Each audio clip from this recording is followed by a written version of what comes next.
ஈடாகாத ஒரு பட்டிக்காட்டானோட சரிசமமா பழிக்க அவன் பேர்ல உயிரியே வச்சிருந்த பாருங்க, அது என் தப்பு. வாயமுடு. வேலுவோட அருமையை நீ உணர முடியலன்னா அது உண்மையை துரதிருஷ்டம். இல்ல, என் நட்பு இருந்தது அவனுக்குத்தான் நஷ்டம். அவனை விட உயர்ந்த சிறந்த நண்பர்கள் எனக்கு 1000 பேர் கிடைப்பாங்க. 1000 புது நண்பர்களை விட ஒரே ஒரு பழைய நண்பர் எவ்வளவோ மேலான. வேலு ஒருத்தருக்கு யாரும் ஈடாக மாட்டாங்க.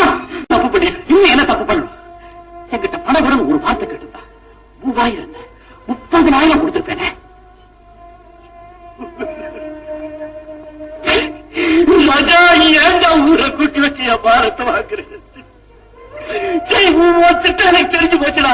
என் மேல போய் சுமத்தேன்னு தேடி கழிச்சுட்டு என் அரசு எடுத்துக்கலாம் தானே நான் பாக்குறேன்.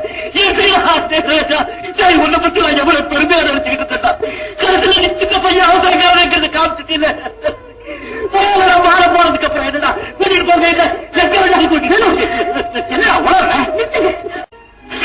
என் பொருளாதார அவரே என் மேல திருட்டு மட்டும் கட்டிட்டான். என்னை பார்த்து பயந்த பயன்லாம் என்னை ஏழவா பேச முடியாம பண்ணிட்டான்.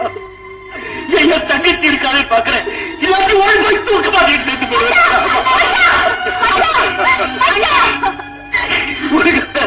வேலையே பயிர பெய்யுது.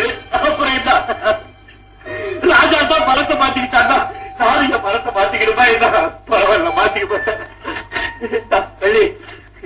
என் நிலம் பூரா ராஜா பேர்ல எழுதிட்டேன். பச்சம் ராஜா, உன் மனசு கல்லுடா. அந்த கல்லு பட்டு ஒரு ஏழையோட கண்ணாடி மனசு சுக்கு நூறா உடஞ்சு போயிடுச்சுடா. ஆனா அந்த ஒவ்வொரு கண்ணாடி துண்டுலையும்